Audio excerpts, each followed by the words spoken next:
तर आता आपण माऊलींच्या मूळ अभंगाचा थोडासा नेहमीप्रमाणे भावार्थ बघूयात. आता हा हरिपाठातला जो अभंग आहे आजचा, योग याग विधी येणे नव्हे सिद्धी, या अभंगावरचं एक थोडंसं विवेचन म्हणा, निरूपण म्हणा करण्याच्या अगोदर थोडंसं असं सांगावंसं वाटतं की जितका हरिपाठ अत्यंत सुंदर, सोपा आणि सहज सुलभ, सगळ्यांना समजेल अशा शब्दांमध्ये माऊलींनी गुंफलेला आहे, पण तरी सुद्धा काही अभंगांमध्ये बऱ्याच प्रमाणात गूढार्थ लपलेला आहे आणि तो गूढार्थ समजून घेण्यासाठी बराच काळवेळ हा माऊलींबरोबरच घालवावा लागतो. त्यांच्या चरणी बसूनच त्यांचा हरिपाठ समजून घ्यावा लागतो.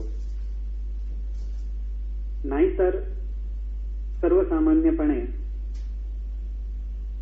त्या हरिपाठाकडे नजर टाकली तर काही वेळा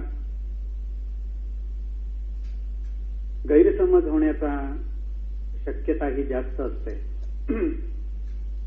तसा गैरसमज होऊ नये, माऊलींना काय म्हणायचंय हे आपल्याला व्यवस्थित समजावं म्हणून काही काळ वेळ थोडासा त्यांच्या चरणी बसून आपण घालवला की मग त्याच्यातला गूढार्थ पण आपल्याला माऊलीच त्या आपल्याला समजून देतात.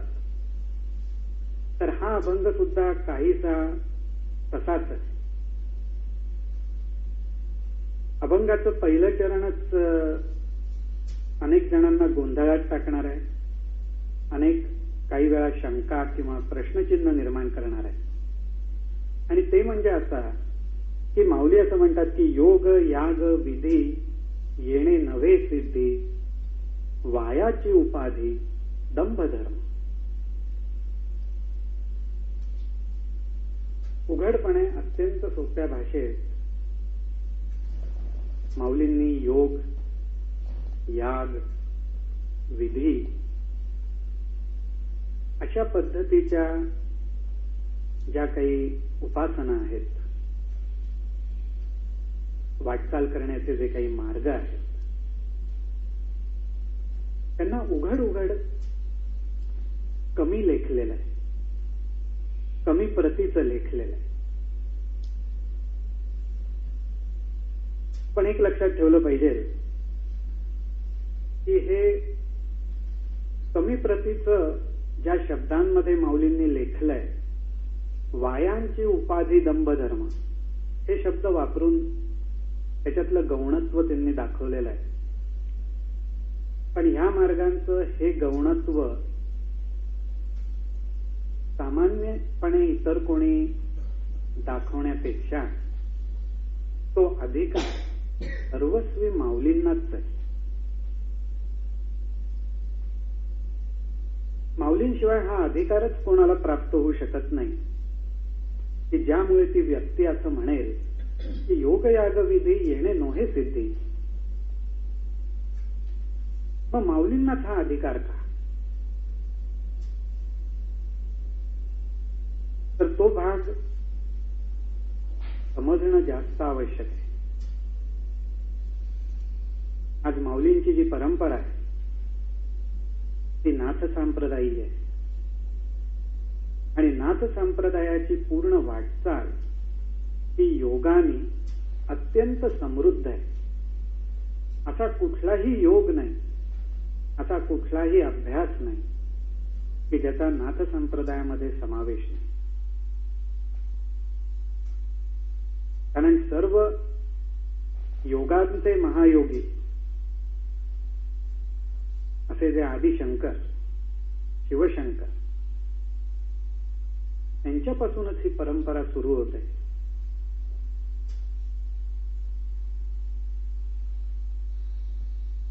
की जी थेट आपले सद्गुरू अण्णा त्यांच्यापर्यंत येऊन मिळते आणि त्यांचे गुरु महागुरु असे हे माऊली यांचा हा हरिपाठातला अभंग आहे की त्यांचं योगाचं अंग, त्यांचं योगाचं सामर्थ्य जर बघायचं झालं तर त्यांच्या चरित्रामधले तर काही प्रसंग आहेतच.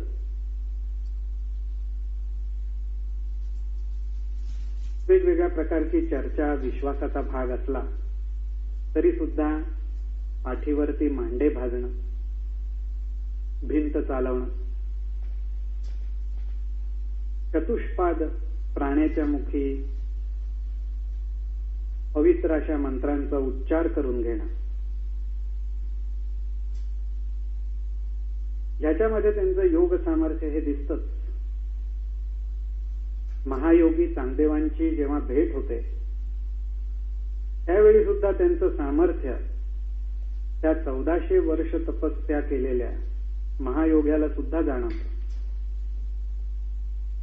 असे हे माऊली आपल्याला सांगतात.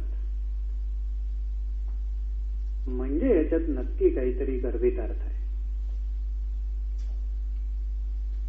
नक्कीच माऊलींचा उद्देश हा वेगळा आहे. आज हरिपाठ हा जो माऊलींच्या अभंगांचं संकलन आहे, तसंच त्यांचे योगावरचे अभंग तर असे आहेत की त्यासाठी आपले शब्द, आपली बुद्धी फारच तोलामोलाची, खूप तोकडी पडायची. मग माऊली असं का म्हणतात की योग झाला, याग झाला, विधी झाले, याने काही सिद्धी होणार नाही.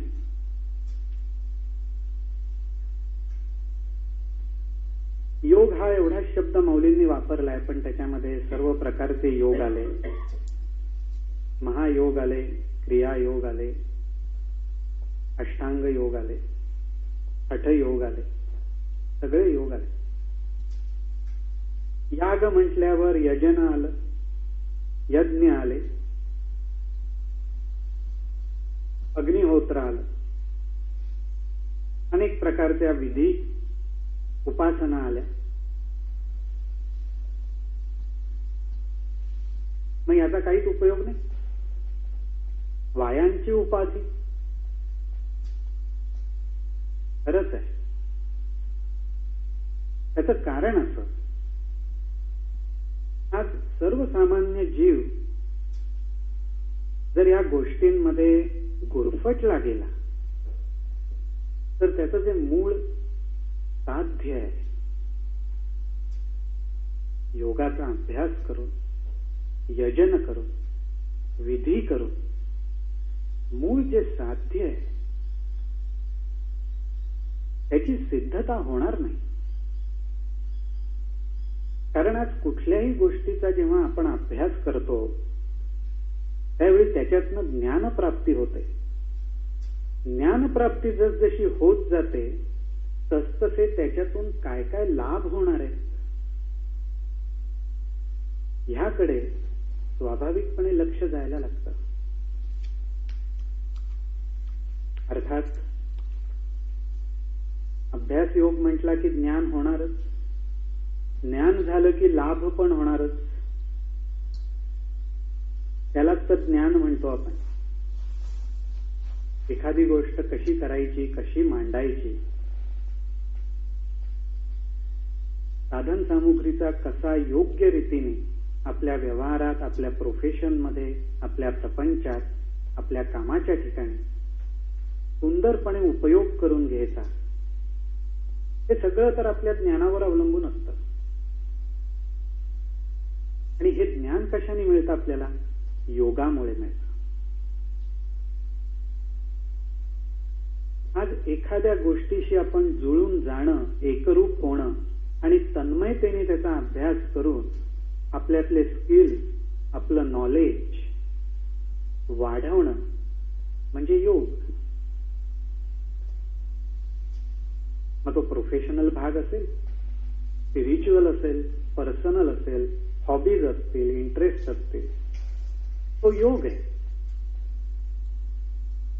त्याच्यात याग पण आहे, यजन पण आहे. वेळेची आहुती आपण देतो. घरातल्या 2-4 गोष्टींकडे जे लक्ष दिलं असतं त्याच्याकडे दुर्लक्ष करून त्या आपल्या कार्याशी आपण एकरूप होतो. 2च्या जागी 4 मिनिटं घरच्यांबरोबर घालवली असती, त्या 2 मिनिटांचा सुद्धा तिथे आपण त्याग केलेला असतो. त्याची आहुती आपल्या त्या कर्मयज्ञामध्ये पडलेली असते. आणि असा योग आणि असं अग्निहोत्र केल्यानंतरच त्यातले जे विधी आहेत, त्यातल्या ज्या कृती आहेत, मार्ग चोखाळण्याच्या ज्या पद्धती आहेत, त्यावर आपण लक्ष देऊ शकतो. आणि ह्याच्यातून ज्ञानप्राप्ती होते. आणि ती अशी ज्ञानप्राप्ती होते की धरून चालू एखाद्या प्रोफेशन मध्ये एखाद्या व्यक्तीने 4 पुस्तकांचा अभ्यास केला असेल. उदाहरणच घ्यायचं झालं तर डॉक्टरांचं उदाहरण घेऊ आपण. अनेक जाडजूड ग्रंथ त्यांना वाचावे लागतात, अभ्यास करावा लागतो, काळ वेळ द्यावा लागतो. आप्त, स्वकीय, मित्र अत्यंत मर्यादित वेळ देऊन अखंड अभ्यास करत त्या विषयाशी एकरूप ती पदवी, ते ज्ञान, ते कौशल्य प्राप्त करावं लागतं. आणि असा हा तयार झालेला डॉक्टर जेव्हा त्यांनी मिळवलेलं ज्ञान इतरांना देण्यासाठी स्वतःला उपलब्ध करतो, त्यावेळी काहीच क्षण असे येतात की ज्यावेळी त्याला परत त्या पुस्तकांमध्ये डोकं घालावं लागत असेल. पण खरा कुशल डॉक्टर तोच की ज्याला त्या पुस्तकांचा आधार न घेता प्राप्त करून घेतलेल्या ज्ञानावर उन्नत झालेल्या कौशल्यावर पूर्ण विश्वास ठेवून तो रोग्यांना बरं करतो.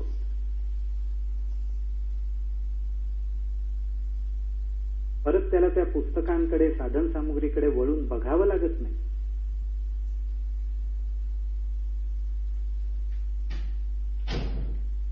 आणि तो त्याच्याकडे येणाऱ्या रोग्यांना बरा करत राहतो. कुठून येतं ते बळ, कुठून येतं ते ज्ञान? आतून येतं, आत्मारामाकडून येतं. कारण त्या ज्ञानाची सिद्धता झालेली असते. त्याला कुठल्याही उपाधींची जरूर नसते. ज्ञानामुळे होणारा लाभ त्याला समोर दिसत असतो. पण हे प्रपंचातलं झालं, हे व्यवहारातलं झालं. पण अशीच गोष्ट जर अध्यात्मात घडली तर प्रपंचात ती आवश्यक असते, पण अध्यात्मात ती घातक असते. आज मला 4 योगांचे प्रकार जमायला लागले, त्याच्यातून ज्ञान प्राप्त झालं, आध्यात्मिक कुशलता माझी वाढली, 2-4 ग्रंथांवर मी बोलू शकलो, प्रश्नांची उत्तरं देऊ शकलो.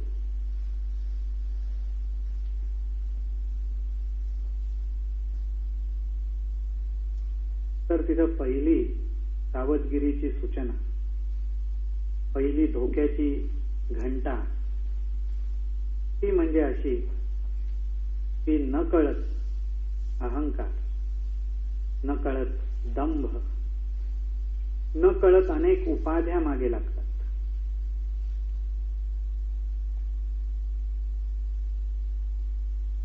मी ज्ञानी आहे, मी योगाचा अभ्यास करतो,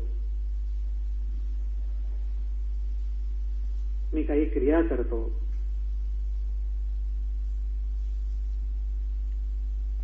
या सगळ्या उपाध्या आहेत.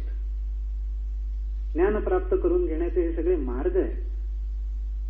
मी ज्ञानेश्वरी वाचतो, दासबोध वाचतो, हरिपाठ वाचतो, 4 लोकांशी बोलतो, या उपाध्या आहेत. दंभ आहे. हे सगळं करत असून, हे सगळं होत असून सिद्ध अवस्था जी आहे की जी या सगळ्या साधनांमुळे प्राप्त होणार आहे, त्याच्याकडे जर लक्ष नसेल तर ह्या सगळ्या गोष्टी व्यर्थ आहेत, असून नसल्यासारख्या आहेत, त्याचा काही उपयोग नाही. ही सावधगिरीची सूचना उघडपणे देण्यासाठी माऊलींनी या अभंगात ची सुरुवात करताना ही पहिली ओवी आपल्याला सांगितलेली आहे की योग याग विधी येणे नवे सिद्धी, वायांची उपाधी दंभ धर्म. आणि हे सांगण्याचं सामर्थ्य, हे सांगण्याचा अधिकार हा फक्त माऊलींना, फक्त माऊलींना, की ज्यांची योगातली, यागातली, विधीतली जे सार्वभौम अधिकार आहे तो फक्त त्यांना आहे. आणि तो त्यांच्याकडे आहे म्हणूनच त्याचं व्यर्थत्व सुद्धा त्यांना माहिती आहे. आणि व्यर्थत्व म्हणजे त्याची लिमिटेशन्स त्यांना माहिती आहेत. आणि ती माहीत असल्यामुळेच ते आपल्याला सावधगिरीची सूचना करतायत की या साधनांचा वापर करा, पण लक्ष ठेवा, त्या उपाध्या होता कामा नये, त्यातून तुमचा दंभ वाढता कामा नये, अहंकाराला खतपाणी मिळता कामा नये. आणि याच्यातला जो सूक्ष्म भाग आहे तो असतो धर्माचा. इथे हा जो धर्म शब्द आहे हा अत्यंत सूक्ष्म आहे. हा आपल्या लौकिक अर्थातला धर्म नाही आहे. हा धर्म म्हणजे स्वभाव धर्म आहे की जो अगदी सावकाशपणे प्राप्त होणाऱ्या ज्ञानामुळे, त्याच्यातून मिळणाऱ्या लाभांमुळे बदलत जातो, बदलत असतो.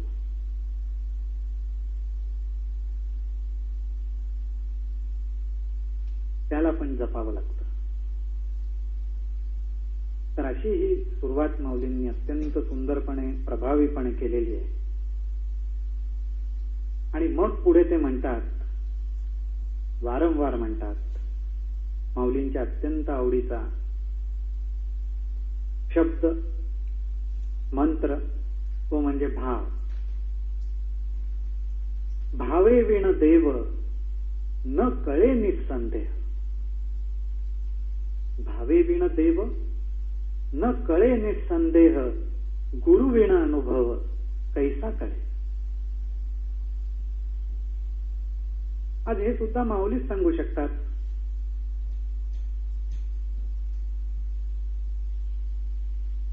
का माऊलीच सांगू शकतात?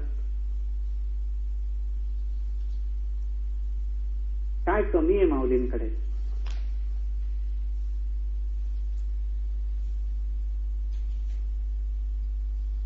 श्रीकृष्णांनी थोडक्यात सांगितलं ते माऊलींनी विस्तार करून सांगितलं. एवढी कृपा आहे आपल्यावर.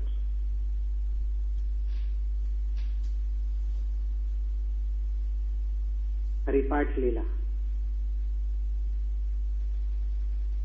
अमृतानुभव लिहून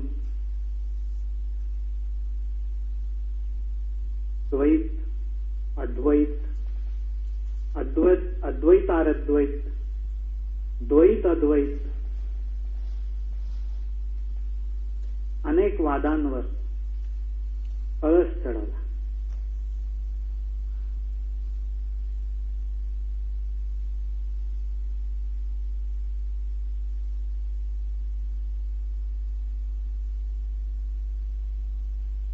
काही कमी नाही.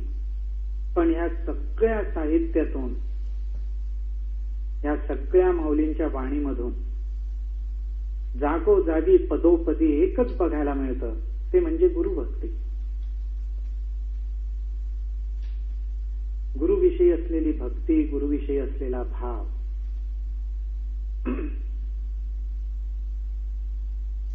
जागोजागी बघायला मिळतो. आणि म्हणूनच म्हणतात भावे विण देव न कळे निसंदेह. त्याच्यात संदेहच नाही कुठला,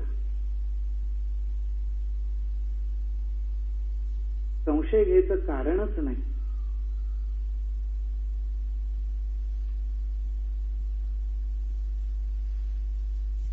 देव भेटणं, देवाचा साक्षात्कार होणं ही एक वेगळी गोष्ट आहे, वेगळी अवस्था आहे.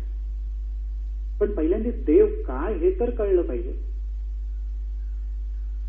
साक्षात्कार म्हणून कशाच्या गप्पा आपण मारतो, साक्षात्कार म्हणजे कशाचा होतो,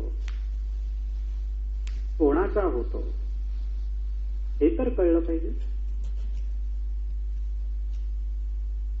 आणि तो ज्याचा होतो तो देव, ती परमेश्वरी शक्ती, तो आत्माराम, हा समजण्याचा मार्ग एकच. भावे विण देव न कळे निसंदेह. भावाचंच बळ पाहिजे. भावाचं बळ कुठून आणू, कसं आणू?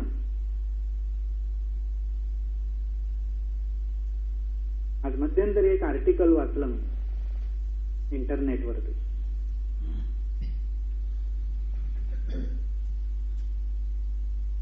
एक सोशल वर्कर बाई होत्या.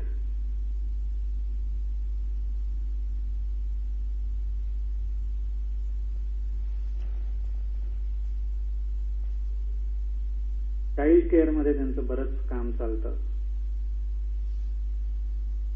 अत्यंत तळमळीने त्यांनी मुलांविषयी लिहिलं होतं, अत्यंत तळमळी, की पालकांनी मुलांची काळजी कशी घेतली पाहिजे. मुलं ही देवाघरची फुलं कशी असतात, त्यांच्यामध्ये देवत्व आपल्याला कसं दिसतं, त्यांच्यामध्ये माझा जाणारा काळवेळ म्हणजेच मी जणू येशूची सेवा करते, देवाची सेवा करते असं मला वाटतं. मला वेगळा धर्माचा अभ्यास करावा लागत नाही, मला कुठले ग्रंथ वाचावे लागत नाही. त्या मुलांच्या डोळ्यामध्ये मला सगळं विश्व दिसतं. देवाची इच्छा काय हे मला दिसतं, निर्मळ प्रेम काय हे मला बघायला मिळतं, भाव काय हे मला बघायला मिळतो. इतकं सगळं सुंदर व्यवस्थित वर्णन त्यांनी त्याच्यात केलेलं होतं.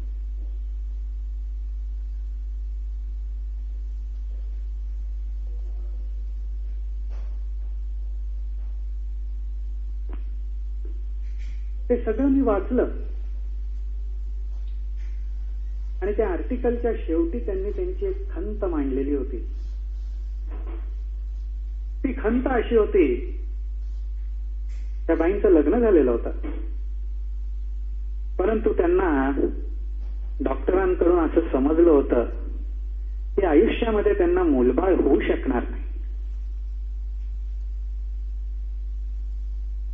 मूलबाळ होऊ शकणार नाही. आणि ही खंत सुद्धा त्यांनी इतक्या तीव्रतेने मांडली होती आणि त्या मांडल्या होत्या की या माझ्या सगळ्या कार्याला लागलेलं ते गालबोट आहे आणि त्याचं कारण एकच, माझ्या मनामध्ये, माझ्या हृदयामध्ये लहान मुलांविषयी वाहणारा अखंड झरा आहे. ते प्रेम मला जाणवतं, पण आईचं हृदय काय असतं, ते वात्सल्य काय असतं, याचा मला कधीही आयुष्यामध्ये अनुभव येणार नाहीये. ही माझी खंत आहे.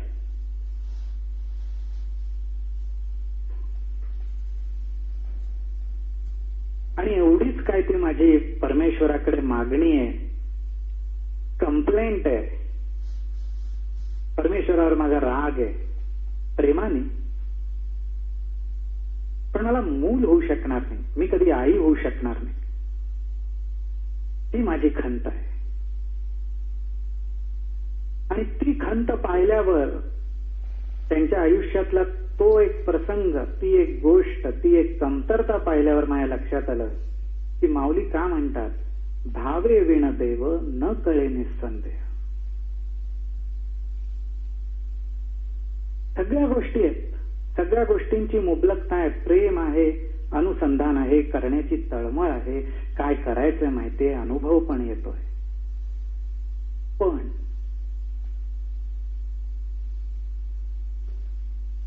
आईच्या हृदयाचं जे स्पंदन आहे ते आईच्याच हृदयाचं स्पंदन, ते आई झाल्यावरच समजणार, त्या क्षणातच ते अनुभवायला मिळणार.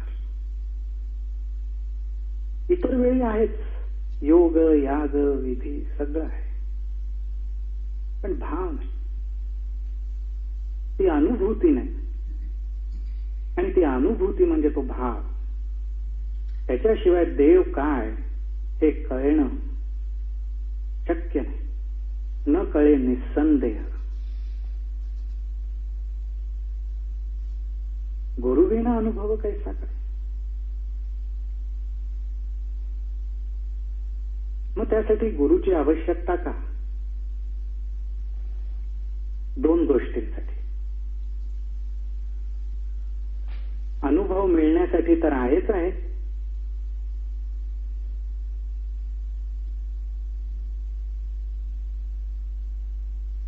परंतु जो अनुभव आलाय तो अनुभव आहे, आणि तो अनुभव कसा आहे हे कळण्यासाठी सुद्धा गुरूंचीच आवश्यकता आहे.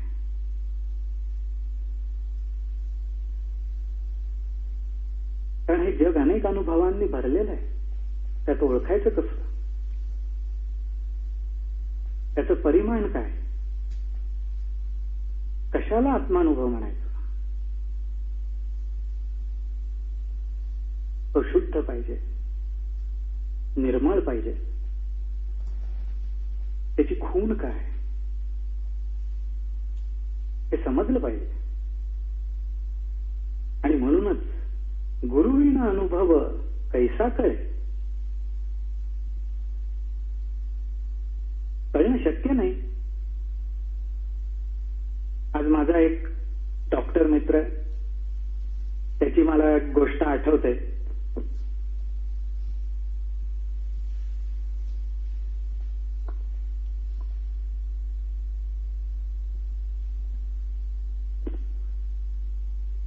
त्यांनी सांगितलं, MBBS झाला पुण्याला, आणि त्यांना सुद्धा ती इंटर्नशिप करावी लागते.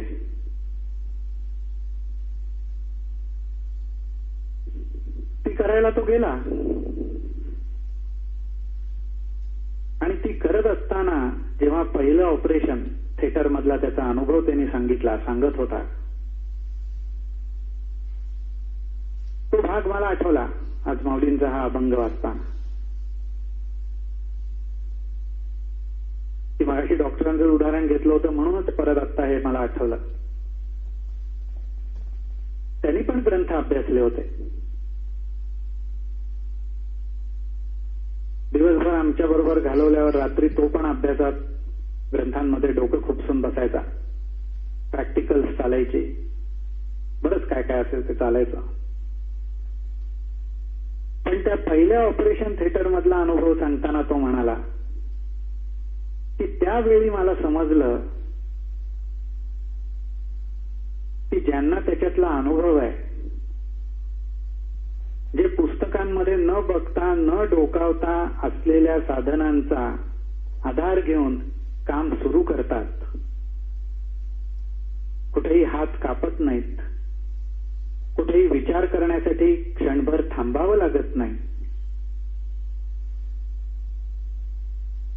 आणि व्यवस्थित न अडखळता सगळं कार्य पार पडतं.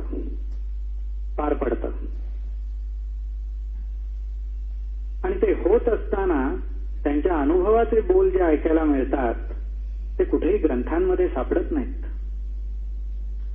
ते ग्रंथांच्या पलीकडचे असतात, कारण त्याच्यात अनुभूती असते, कारण त्याच्यात अनुभव असतो. आज काहीच ग्रंथ अध्यात्मातले, काहीच ग्रंथ असे मोजके की ज्याच्यामध्ये ही अनुभूती देण्याचं सामर्थ्य आहे. अन्यथा जेवढे ग्रंथ आहेत 100 99 ते ग्रंथ ज्यांना अनुभव आलेत, ज्यांनी अनुभूती चाखली आहे, अशांनी ते लिहिलेले आहेत. त्या ग्रंथांमध्ये अनुभव आणि अनुभूती देण्याचं सामर्थ्य शून्य आहे.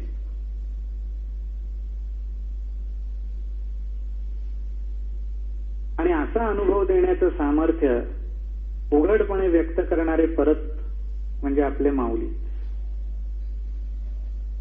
की उघडपणे ज्ञानेश्वरीत ते लिहितात की माझ्या या शब्दांचं, माझ्या या बोलांचं सामर्थ्य असं आहे की तुम्हाला समाधी सुख काय आहे ते मी दाखवू शकतो. ब्रह्मानुभूती कशाला म्हणतात ती मी तुम्हाला देऊ शकतो.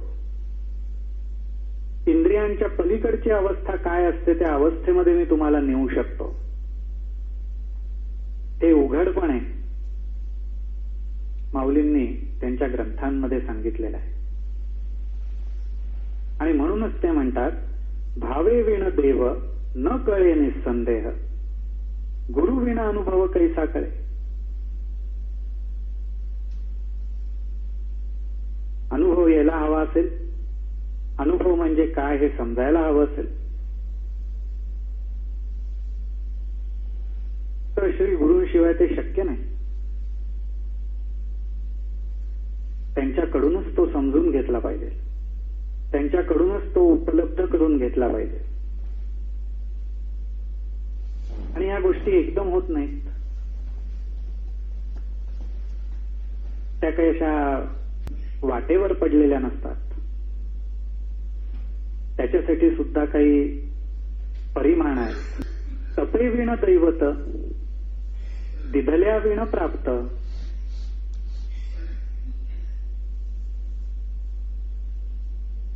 आज साधं कुठलेही देवी देवता घ्या तुम्ही, आज त्या देवी देवतांची उपासना केल्याशिवाय, त्यांची तपश्चर्या केल्याशिवाय, त्यांना काहीतरी दिल्याशिवाय, त्यांचे कुलाचार विधी त्या गोष्टी सांभाळल्याशिवाय त्यांच्याकडनं आपल्याला काही मिळत नाही. कुठल्याही गोष्टीची प्राप्ती होत नाही. तपे विण दैवत, दिधल्या विण प्राप्त.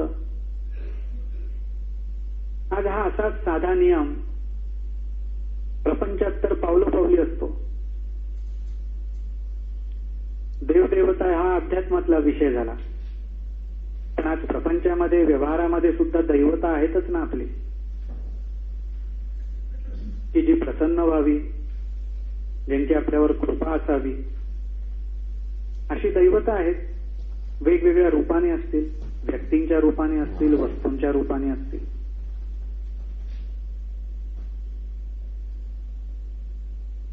त्या ठिकाणी आपण जर विचार केला तर आपल्या लक्षात येईल की ती तर दैवत उगीचच्या उगीच प्रसन्न होतच नाहीत. काहीतरी दिल्याशिवाय प्राप्ती होतच नाही. गिव्ह अँड टेक आपण म्हणतो, हा तर हा संसारातला, प्रपंचातला, व्यवहारातला तर अगदी थंब रूल आहे. तसंच देवदेवतांचं आहे.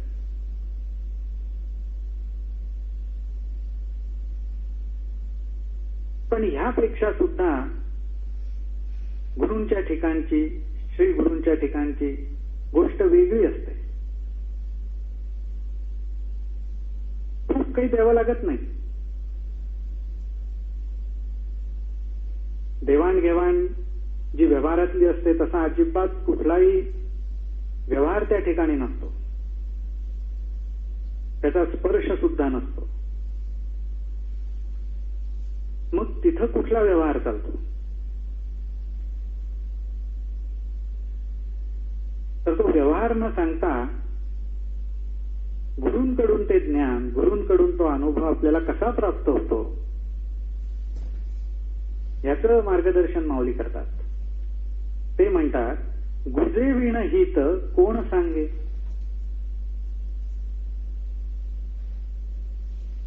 ह्या ज्या गोष्टी आहेत ज्या अनुभवाच्या अनुभूतीच्या प्रांतातल्या आहेत त्या अशा एकदम उघडपणे सांगता येत नाहीत.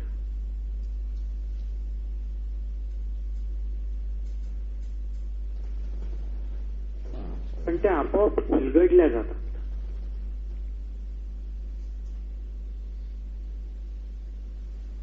ज्या गोष्टी आपल्याला माहिती नसतात त्या गोष्टींचा आपल्या समोर जो उलगडा होतो तो अत्यंत सावकाशपणे होतो, अत्यंत अलगदपणे होतो.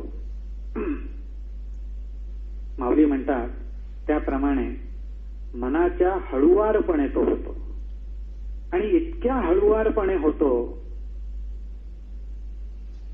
की माऊलींनी एक दिलेली उपमा आहे. ते म्हणतात मनाचं नख, मनाला नख आहे अशी कल्पना केली तर त्या मनाच्या नखाचा सुद्धा स्पर्श दुसऱ्याच्या मनाला होत नाही. इतक्या अलगदपणे, इतक्या हळुवारपणे त्या गुजगोष्टी होतात आणि त्या गुजगोष्टींमधून आपल्या हिताचं काय आहे हे आपल्याला गुरु सांगतात. पण मग त्या ठिकाणी काय द्यायला पाहिजे तर एकच की जे दुसऱ्या ओळीत माऊलींनी सांगितलंय, भावे बिन दैव. ज्याच्याबद्दल गुरु बोलणार आहेत, ज्याच्याबद्दल गुरु आपलं हित करणार आहेत, सांगणार आहेत, त्या गोष्टींविषयी, त्या सांगण्याविषयी, त्या ज्ञानाविषयी दृढ भाव पाहिजे, संदेहरहित भाव पाहिजे. तर मग गुज गोष्टी होतील, नाहीतर नुसत्याच गोष्टी होतील. त्याला गप्पा गोष्टी म्हणतो आपण, त्या गुज गोष्टी नाहीत.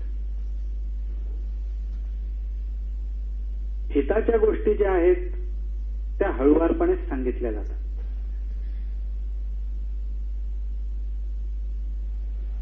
तर ह्या दृष्टीने त्याच्याकडे आपण लक्ष ठेवलं पाहिजे. तपे विण दैवत दिधल्या विण प्राप्त, गुजे विण हित कोण सांगे. माऊली म्हणतात मी सांगतो. माऊली म्हणतात ज्ञानदेव सांगे. ही सुरुवात आहे. अभंगातल्या शेवटच्या चरणाची ही सुरुवात आहे की जो चरण त्याच्या आधीच्या चरणाला जोडलेला आहे. गुजे विण हित कोण सांगे, ज्ञानदेव सांगे. म्हणजे इथे सुद्धा कळत न कळत माऊलींनी त्यांचा अधिकार आपल्याला दाखवलेला आहे.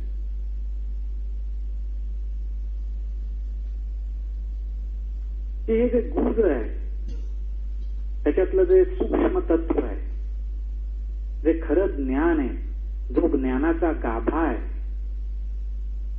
आणि त्याच्यातच आपलं हित लपलेलं आहे, हे कोण सांगे तर ज्ञानदेव सांगे. आणि ज्ञानदेव का सांगे? कारण ज्ञानदेव सांगे दृष्टांताची मात. ज्ञानदेव सांगे दृष्टांताची मात. दृष्टांताची मात म्हणजे असं की ज्याला त्याचा अनुभव आलेला आहे आणि तो अनुभव आणि ती अनुभूती देण्याचं सामर्थ्य ज्याच्यामध्ये आहे, अनुभव आणि अनुभूतीच्या पलीकडे जो आहे तोच या गोष्टी सांगू शकतो, तोच या गोष्टी आपल्याला देऊ शकतो. आणि त्या गोष्टी माऊली आपल्याला सांगतायत की ज्यांचं हे सामर्थ्य आहे, ज्यांचा हा अधिकार आहे. ज्ञानदेव सांगे दृष्टांताची मात.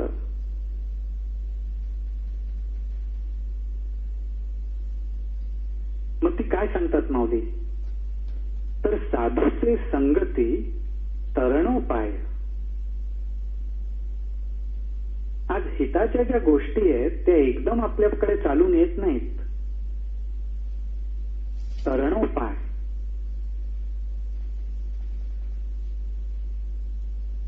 आपल्या वाटेवरती, आपल्या वाटांवरती जिथं जिथं अहित पसरून ठेवलेलं आहे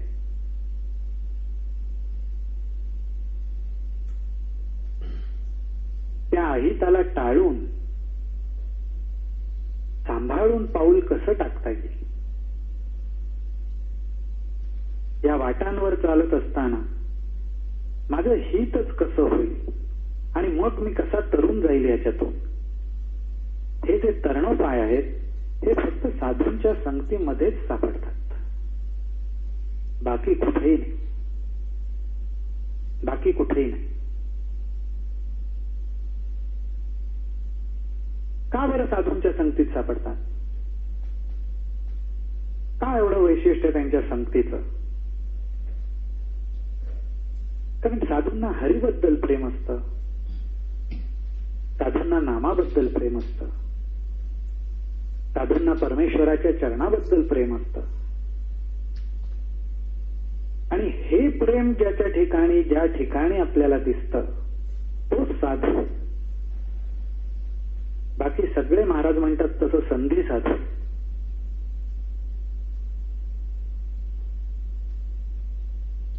आणि हा खरा साधू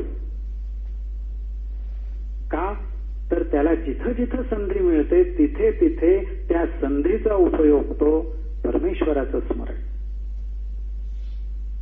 हरीचं स्मरण, सद्गुरूंचे चरण, याचा कधी मला अनुभव घेता येईल, या संधीचीच तो वाट पाहत असतो आणि ती मिळाल्या मिळाल्या तो त्याच्यात उडी मारतो. म्हणून तो साधू. आणि त्यांच्या पाशीच हे तरणोपाय आपल्याला मिळतात.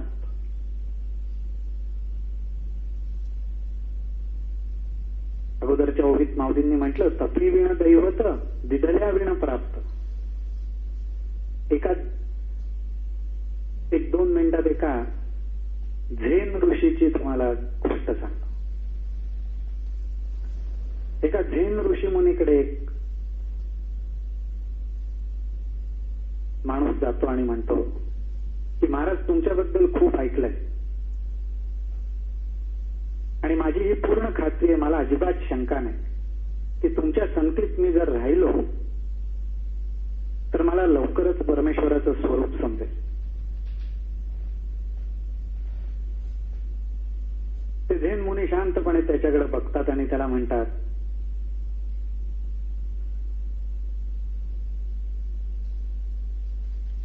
बरोबर ऐकलंयस का नाही हे मला माहिती नाही, माझी तशी योग्यता आहे का नाही हे तर मला माहितीच नाही, कल्पनाच नाही मला, तुझ्याकडूनच आता समजत आहे. पण तुला तुझा वेळ घालवायचाच असेल तर माझी काही हरकत नाही, तू जरूर माझ्याबरोबर वेळ घालव, माझ्याबरोबर राहा. आणि तुला असं वाटतंय, तुला जे वाटतंय ते जर का तुला साधलं तर ती परमेश्वराची कृपा आहे, त्याच्यात माझी काही कमाल नाही.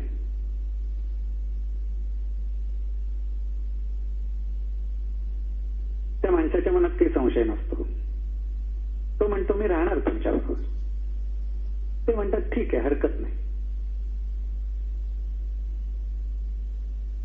आणि 5-6 दिवस तो फक्त त्या ऋषीमुनींना फॉलो करत असतो. ते ऋषीमुनी त्याला काही सांगत नसतात, कुठेही चर्चा नाही, कुठेही शास्त्रार्थ नाही, कुठेही ग्रंथांचं वाचन नाही, कुठलाही उपदेश देणं नाही. सकाळी उठायचं, त्या साधू मुनींच्या ऋषीमुनींच्या मागोमाग जायचं. ते ऋषीमुनी उठायचे आणि थोडासा टेकडीसारखा जो भाग असतो तो चढून जाऊन एका दगडावर जाऊन शांतपणे बसून राहायचे. निसर्ग न्याहाळत असायचे, कधी डोळे मिटायचे, कधी डोळे उघडायचे. असे 5-6 दिवस गेल्यावर मात्र तो माणूस तळमळतो आणि तो म्हणतो मला असं वाटलं होतं तुम्ही मला काही ज्ञान द्याल, काही उपदेश द्याल, ध्यान कसं करायचं ते शिकवाल, समाधी कशी लावायची ते सांगाल, पण यातलं काहीच घडत नाहीये, तुम्ही मला काहीच देत नाही आहात. ते नुसते हसतात आणि म्हणतात मला तर असं वाटलं मी तुला 4-5 दिवस झालं खूप काही शिकवतोय. आणि एवढंच म्हणून ते शांत बसतात. तो माणूस विचारात पडतो. तो पण ज्ञानी असतो, म्हणूनच तर त्यांच्याकडे आलेला असतो. तो म्हणतो, ज्या अर्थी हे साधू महाराज असं म्हटलेत त्याच्यात नक्की काहीतरी गर्भित अर्थ आहे. आणि मग तो नुसताच त्यांना फॉलो न करता अजून सूक्ष्मातून त्यांचं निरीक्षण करायला लागतो. आणि मग काही गोष्टी त्याच्या लक्षात यायला लागतात. आणि असं करत जेव्हा 10वा दिवस उजाडतो,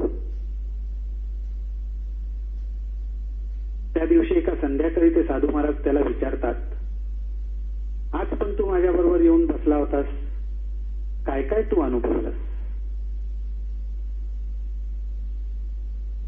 त्यावेळी तो म्हणतो की आज ज्या दगडावर आपण बसलो होतो तो दगड मीच होतो. आज आपण बसलो होतो त्या भागात पक्ष्यांचा जो सुमधुर किलबिलाट चालू होता, त्या किलबिलाटामध्ये परमेश्वराचे शब्द होते. तो किलबिलाट मला 9 दिवसात ऐकू आला नव्हता, पण आज त्याच्यातले शब्द, त्याच्यातला भाव मला उघडपणे समजला. सूर्यास्त मी बघितला, तो सूर्यच मी आहे असं मला वाटलं. आणि असं करत दिवसभरात जी आजूबाजूला सृष्टी होती ती सृष्टी म्हणजे मीच आहे, माझ्यातच सृष्टी आहे आणि मीच सृष्टीमध्ये, हा अनुभव मला आला. त्यावेळी ते त्याला म्हणले की मला जे तुला द्यायचं होतं ते ज्ञान देऊन आता संपलेलं आहे. आता हा अनुभव वाढवण्याचं काम आणि तो कसा वाढवायचा याचा प्रयत्न तू कर. हाच तुझा अभ्यास आणि हीच तुझी साधना. हा जो भाग आहे हा माऊलींनी म्हटलं तसं गुज,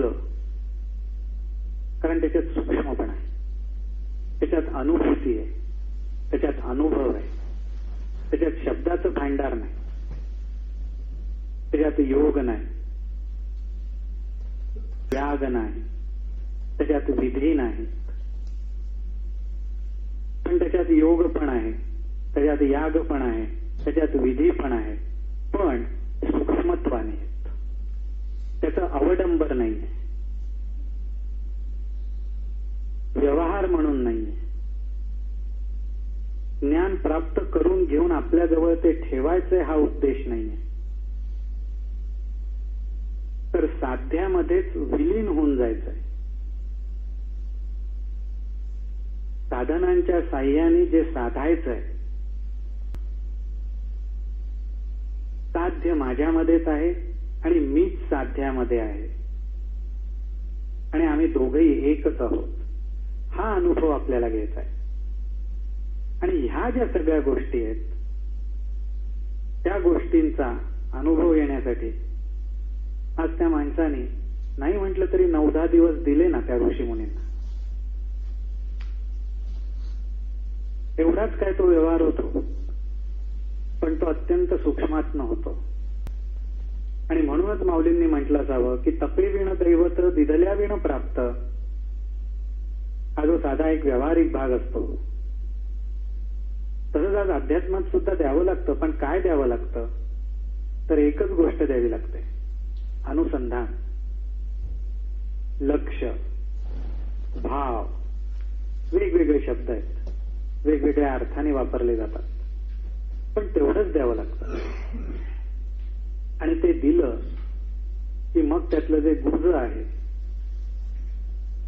जी अनुभूती आहे ती आपल्याला समजू शकते. तर अशा रीतीने माऊलींनी या अभंगामध्ये, हरिपाठातल्या या अभंगामध्ये आपल्याला जो एक मार्ग दाखवलाय त्याच्यामध्ये एवढंच आपल्याला सावध केलेलं आहे की ज्या गोष्टींमुळे अवडंबर वाढेल, ज्या गोष्टींमुळे मनात अशी धारणा होईल की ह्या काही उपचार पद्धती, ही काही साधनं केल्यामुळे मला प्राप्त काहीतरी होणार आहे, तर तो भाव नाहीसा व्हायला पाहिजे. आपल्याला प्राप्त काही करायचं नाही. आज परमेश्वरी तत्व सगळीकडे मुबलक उपलब्ध आहे. प्राप्त काय करणार आपण? फक्त जे आहे, अखंड आहे, अनंत आहे, नित्य आहे, त्याचा अनुभव कसा घ्यायचा, ते वारंवार सतत कसं अनुभवायचं, त्याचे उपाय काय आणि त्याच्यासाठी कुठल्या साधनांची गरज आहे, काय अभ्यास केला पाहिजे, त्याकडे लक्ष देणं जास्त महत्वाचं आहे. कुठल्याही प्रकारच्या अवडंबर आणि प्रदर्शनाकडे लक्ष नको, की ज्याच्यातून दंभ आणि उपाध्या वाढतील. तर अशी ही महत्वाची गोष्ट माऊलींनी आज आपल्याला या अभंगात सांगितली. तर माझ्या मते इतपत आज पुरेसे आहे आपल्याला.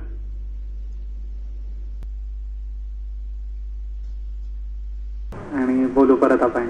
अच्छा. अच्छा.